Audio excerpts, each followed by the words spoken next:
Shri Sunnykutty Abraham, ഇപ്പോൾ കോൺഗ്രസ് ഗ്രൂപ്പിസത്തിൽ മനമെടുത്ത് അദ്ദേഹം കോൺഗ്രസിൽ നിന്ന് രാജിവെച്ചു. എന്നിട്ട് വന്ന പാർട്ടിയിൽ ഗ്രൂപ്പിസത്തിന്റെ പ്രധാന ആളായി മാറുകയായിരുന്നില്ല. യഥാർത്ഥത്തിൽ ശശീന്ദ്രൻ അദ്ദേഹത്തെ അധ്യക്ഷനാകുന്നതിൽ പിന്തുണയ്ക്കുകയാണ് ആദ്യഘട്ടത്തിൽ ചെയ്തത്. പിന്നീട് അങ്ങോട്ട് സംഭവിച്ചത് ശശീന്ദ്രനെതിരെ പാർട്ടിയിലൊരു വിഭാഗത്തെ അണിനിരത്താനുള്ള ശ്രമങ്ങളാണോ പി സി ചാക്കോ നടത്തിയത്? ഇപ്പോൾ അദ്ദേഹത്തിന്റെ രാജിയിലേക്ക് നയിച്ച കാര്യങ്ങളെ എങ്ങനെയാണ് താങ്കൾ വിലയിരുത്തുന്നത്? അദ്ദേഹം സംസ്ഥാന രാഷ്ട്രീയത്തിൽ നിന്നും നിഷ്കാസിതനായോ?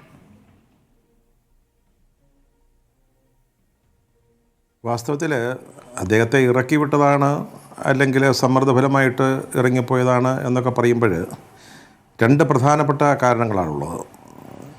ഒന്ന്, അദ്ദേഹത്തിന് പിണറായി വിജയനുമായി യോജിച്ച് ഇടതുമുന്നണിയിൽ ഒരു ഘടകകക്ഷിയുടെ നേതാവായി നിൽക്കുന്നതിനുള്ള സാധ്യതകൾ നഷ്ടപ്പെട്ടു. അത് അദ്ദേഹം ആഗ്രഹിക്കുന്നില്ല എന്നൊരു സ്ഥിതിയിലേക്ക് കാര്യങ്ങൾ എത്തുന്നു. രണ്ടാമത്, അദ്ദേഹത്തെ ഒരു രാജിയിലേക്ക് നയിച്ച കാരണം ഈ അദ്ദേഹത്തിനെതിരായിട്ട് നടന്ന ഈ ഒപ്പ് ശേഖരണമാണ്. ഇപ്പോൾ അവിടെ ഗ്രൂപ്പുണ്ടാവും. ശശീന്ദ്രനെ മാറ്റാൻ ശ്രമിച്ചു, തോമസ് കെ തോമസിനെ കൊണ്ടുവരാൻ ശ്രമിച്ചു. പക്ഷേ നമുക്കറിയാം, ആദ്യഘട്ടത്തിൽ തോമസ് കെ തോമസ് തനിക്ക് മന്ത്രിയാവണം എന്ന് പറയുമ്പോൾ അതിനെ അനുകൂലിച്ച ആളല്ല പി സി ചാക്കോ. അതും കൂടെ മനസ്സിലാക്കണം. പി സി ചാക്കോ അതിനെ എതിർക്കുകയാണ് ചെയ്തത്. പിന്നീട് തോമസ് കെ തോമസ് കരിഞ്ഞു പൊളിച്ച് പവാറിൻ്റെ അടുത്തെത്തുന്നു. പ്രഫുൽ പട്ടേലും പവാറും ഇരിക്കുന്ന ഒരു സമയത്ത് പി സി ചാക്കോയും ഉള്ള ഒരു കൂടിക്കാഴ്ചയിൽ അല്ലെങ്കിൽ ഒരു സംഭാഷണത്തിൽ ഇത് നമ്മൾ നേരത്തെ ഒരു ധാരണ എത്തിയിട്ടുള്ളതാണ്. ഇയാൾക്ക് 1-1.5 വർഷം കൊടുക്കാം, അല്ലെങ്കിൽ പകുതി സമയം കൊടുക്കാം എന്നുള്ളത്. അതുകൊണ്ട് 1 വർഷം അല്ലെങ്കിൽ 1.5 വർഷം തോമസ് കെ തോമസ് മന്ത്രിയാവട്ടെ എന്ന് പവാറാണ് പറയുന്നത്. അതിനെ തുടർന്നാണ് അദ്ദേഹം തോമസ് കെ തോമസിനെ മന്ത്രിയാക്കുക എന്നൊരു തീരുമാനത്തിലേക്കോ അല്ലെങ്കിൽ അതിലുള്ള ശ്രമങ്ങളിലേക്ക് കടക്കുന്നത്. അത് പിന്നെ എന്തായി എന്നുള്ളത് നമുക്കെല്ലാവർക്കും അറിയാവുന്ന കാര്യമാണ്. ഞാനതിലേക്ക് കടക്കുന്നില്ല. അപ്പോൾ ഈ ഗ്രൂപ്പ് പ്രശ്നങ്ങൾ, ശശീന്ദ്രനുമായിട്ടുള്ള സംഘർഷങ്ങൾ ഒക്കെ ഉള്ളപ്പോൾ തന്നെ ഒരു പ്രസിഡൻറ്റിനെതിരായിട്ട്, പാർട്ടിയുടെ സംസ്ഥാന പ്രസിഡൻറ്റിനെതിരായിട്ട് 420 സംസ്ഥാന കമ്മിറ്റി അംഗങ്ങളാണ് ആ പാർട്ടിക്കുള്ളത്. അപ്പോൾ അവരുടെ ഇടയിലൊരു ഒപ്പ് ശേഖരണം നടത്തുക, അത് സ്വാഭാവികമായിട്ടും അത് അങ്ങനെ ഒരു ഒപ്പ് ശേഖരണത്തിനുള്ള ശ്രമങ്ങൾ നടക്കുന്നതന്നെ. ശ്രമങ്ങളല്ല, 3-4 ജില്ലകളിലൊക്കെ അത് ഏതാണ്ട് പൂർത്തിയായി എന്നാണ് മനസ്സിലാക്കുന്നത്. അതാണ് അദ്ദേഹത്തെ, അതൊരു പാർട്ടി പ്രസിഡന്റ് എന്നുള്ളതിൽ അദ്ദേഹത്തിലുള്ള ഒരു വിശ്വാസ ഇല്ലായ്മയുടെ ഒരു സൂചനയായിട്ട് വേണം കാണേണ്ടത്. അതാണ് അദ്ദേഹം പ്രധാനമായിട്ട് രാജിവെക്കാൻ ഒരു പ്രധാനപ്പെട്ട കാരണമായത്. അല്ലാതെ ദേശീയ നേതൃത്വം അദ്ദേഹത്തോട് രാജിവെക്കാൻ ആവശ്യപ്പെടുകയോ അങ്ങനെ ചിലർ പറയുന്നുണ്ട്. അത്തരം ഒരു സാഹചര്യം ഇപ്പോൾ വാസ്തവത്തിൽ ഇല്ല. ഇപ്പോൾ തോമസ് കെ തോമസ് കാല് മാറിയെന്നോ അല്ലെങ്കിൽ ഗ്രൂപ്പ് മാറിയെന്നോ ഒക്കെ പറയുന്നുണ്ട്. അതുപോലെ ചാക്കോയ്ക്ക് പാർട്ടിയിൽ പിന്തുണയില്ല എന്ന് പറയുന്നത് എനിക്ക് അറിഞ്ഞുകൂടാ. ഇപ്പോൾ അവിടുത്തെ സംസ്ഥാന കമ്മിറ്റി അംഗങ്ങളിൽ എത്ര പേര് ചാക്കോയുടെ കൂടെ നിൽക്കുന്നു, എത്ര പേര് ശശീന്ദ്രൻ്റെ കൂടെ നിൽക്കുന്നു, അത്തരം കണക്കുകളൊന്നും എൻ്റെ പക്കലില്ല. പക്ഷേ ഒരു സമയത്ത് അദ്ദേഹത്തിനായിരുന്നു 2-3 ജില്ലകൾ ഒഴിച്ചുള്ള എല്ലാ ജില്ലാ പ്രസിഡൻറ്റുമാരുടെയും പിന്തുണ. അത് സംശയമില്ലാത്തൊരു കാര്യമാണ്. പിന്നീട് ഇപ്പോൾ അദ്ദേഹത്തിന് തോമസ് കെ തോമസിനെ മന്ത്രിയാക്കാൻ സാധിച്ചില്ല. അതിനെന്താ പ്രധാനപ്പെട്ട കാരണം? അതിന് പ്രധാനപ്പെട്ട കാരണം പിണറായി വിജയനല്ലേ. പിണറായി വിജയൻ ഇങ്ങനെയാണോ ഒരു ഘടകകക്ഷിയോട് പെരുമാറേണ്ടത്? അപ്പോൾ ഇവിടെ ആരോ പറയുന്നുണ്ട്, തോമസ് കെ തോമസ് എംഎൽഎമാരെ ചാക്കിട്ട് പിടിക്കാൻ നടത്തിയ ശ്രമം പുറത്തു വന്നല്ലോ. അല്ല, അത് സ്മൃതി, അത് നമുക്ക് എന്തെങ്കിലും തെളിവുണ്ടോ? ഞാനിന്ന് NCPയുടെ ഒരു പ്രധാനപ്പെട്ട നേതാവുമായിട്ട് സംസാരിച്ചപ്പം അദ്ദേഹം പറഞ്ഞത്ര 5 കോടി രൂപ മറ്റോ ഓഫർ ചെയ്യുന്നല്ലേ.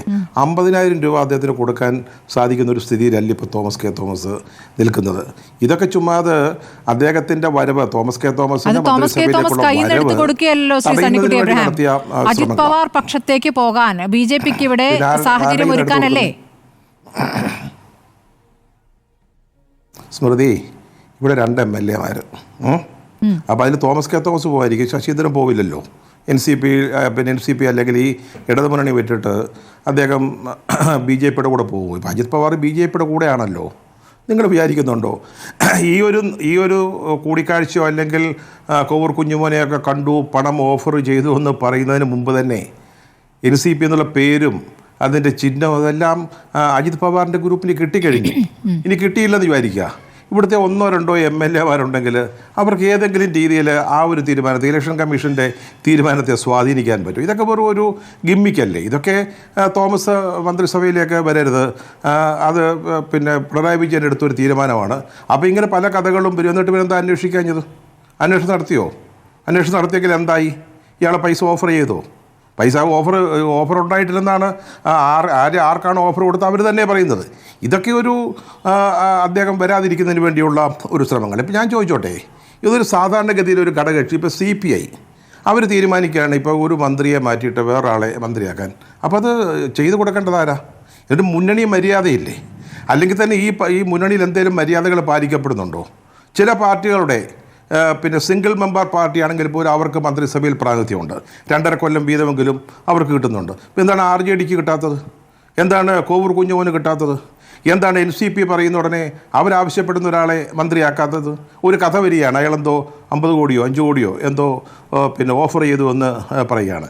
പിന്നീട് അദ്ദേഹം തിരുവനന്തപുരം സമ്മേളനത്തിൽ അദ്ദേഹത്തിൻ്റെ ശബ്ദരേഖ പുറത്തു വന്നു എന്ന് പറയുന്നത് അത് ആ പാർട്ടിക്കാർ തന്നെ പുറത്തു കൊടുത്തു. ആന്റണി രാജുവാണ് അത് പുറത്തുവിട്ടത്. തനിക്ക് ഓഫർ ഉണ്ടായിരുന്നു എന്ന് പറഞ്ഞത് ആന്റണി രാജു ആണല്ലോ. കോവൂർ കുഞ്ഞുമോന് ഓർമ്മയില്ലെന്നാണ് പറഞ്ഞത്. അതെ, ഞാൻ പറഞ്ഞല്ലോ, ഇതൊക്കെ എൻ്റെ പൊന്നു സ്മൃതി കേരളത്തിലെ ഇതുപോലൊക്കെ ഒരു കഥ ഉണ്ടാവാനോ ആളുകളൊക്കെ പറയാനോ ഒക്കെ എന്തെങ്കിലും ബുദ്ധിമുട്ടുണ്ടോ? ഞാൻ ചോദിച്ചോട്ടെ, തോമസ് കെ തോമസ് എന്തിന് ഇവർക്ക് പണം കൊടുക്കണം? എന്നിട്ട് അജിത് പവാറിന് എന്ത് നേടാനാണെന്ന് എനിക്കത് പറഞ്ഞതാ. നമുക്കറിയാമല്ലോ ഒരു പാർട്ടിക്ക് ചിഹ്നം കിട്ടുന്നെന്താ, പേര് കിട്ടുന്നെന്താ. ഇവരെ കിട്ടിയിട്ട് ഈ 2 പേരെയും കിട്ടിയെന്ന് വിചാരിക്കുക, എന്താ അതിൻ്റെ പ്രയോജനം? അപ്പോൾ ഈ ശബ്ദരേഖയുടെ കാര്യം പറഞ്ഞു. അവിടെ ആ യോഗത്തിൽ, തിരുവനന്തപുരത്ത് നടന്ന ആ യോഗത്തിൽ ഈ അടിപിടി ഉണ്ടാകുന്നതിന് മുമ്പ് ചേർന്ന യോഗമാണെന്നാണ് ഞാൻ മനസ്സിലാക്കുന്നത്. അത് ചാക്കോയ്ക്കെതിരായിട്ട് വലിയൊരു ആക്ഷേപം ഉണ്ടായി. അതായത് നിങ്ങൾ നോക്കിയിട്ട് NCP പറഞ്ഞിട്ട് ഒരു മന്ത്രിയെ പോലും കിട്ടിയില്ല, നിങ്ങളെന്താ പ്രസിഡൻ്റായിട്ടിരിക്കുന്നത്? അപ്പോഴാണ് അദ്ദേഹം പറഞ്ഞത്, എനിക്ക് മുഖ്യമന്ത്രിയുടെ മുഖത്തോ നെഞ്ചത്തോ നോക്കിയിട്ട് സംസാരിക്കാൻ പറ്റുന്ന ഒരാളാണ്. പക്ഷേ ഞാൻ ഇടതുമുന്നണിയുടെ ഒരു താല്പര്യം അത് മുൻപിൽ കണ്ടുകൊണ്ട് ഞാനതിന് പോയില്ല. പിന്നെ ഒരു കാര്യമുണ്ട്, വേണമെങ്കിൽ പിണറായി വിജയൻ്റെ മുഖത്ത് നോക്കി സംസാരിക്കാൻ പറ്റുന്ന ആൾ തന്നെയാണ് PC ചാക്കോ, യാതൊരു സംശയമൊന്നും വേണ്ട. മറ്റു ഘടകകക്ഷി നേതാക്കളെ പോലൊന്നുമല്ല. പക്ഷേ ഇതൊരു കുഞ്ഞു പാർട്ടിയാണ്, ഇതിനെ പ്രതികരിച്ച് എന്ത് പറയാനാണ് മുഖ്യമന്ത്രിയോട്? അപ്പോൾ ഇതൊക്കെയാണ് വാസ്തവത്തിൽ സംഭവിച്ചുകൊണ്ടിരിക്കുന്നത്, അല്ലെങ്കിൽ സംഭവിച്ച കാര്യങ്ങൾ. ഇപ്പോൾ തോമസ് കെ തോമസ് അപ്പുറത്ത് മാറിയെന്ന് പറയുന്നു. ഇപ്പോൾ അദ്ദേഹത്തിന് പിന്നെ മന്ത്രിസ്ഥാനം കിട്ടുന്നില്ലേ, പ്രസിഡൻറ്റെങ്കിലും ആവണം, പാർട്ടിയുടെ NCPയുടെ പ്രസിഡൻ്റ് ആവണം. ഇതിനിടയ്ക്ക് SNDP ഇടപെടുന്നുണ്ട്. അതായത് ശശീന്ദ്രന് വേണ്ടി ശശീന്ദ്രനെ മാറ്റരുതെന്ന് പറഞ്ഞിട്ട് വെള്ളാപ്പള്ളി നടേശൻ ആവശ്യം ഉന്നയിക്കുന്നു. അതുപോലെ തന്നെ പിണറായി വിജയൻ്റെ ഏതോ ബന്ധുവുമായിട്ട് ഇദ്ദേഹത്തിന് ബന്ധുത്വം ഉണ്ടെന്ന് പറയുന്നു. എനിക്കറിഞ്ഞുകൂടാ ശരിയാണോ എന്നുള്ളത്. അപ്പോൾ ഇതൊക്കെയാണ് ഇവിടെ നടന്നുകൊണ്ടിരിക്കുന്നത്.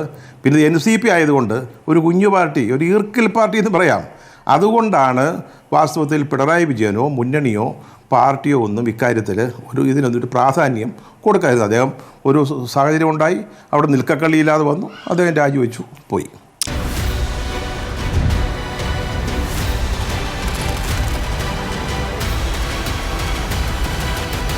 ഡിബേറ്റ് വിത്ത് സ്മൃതി പരുത്തിക്കാട്.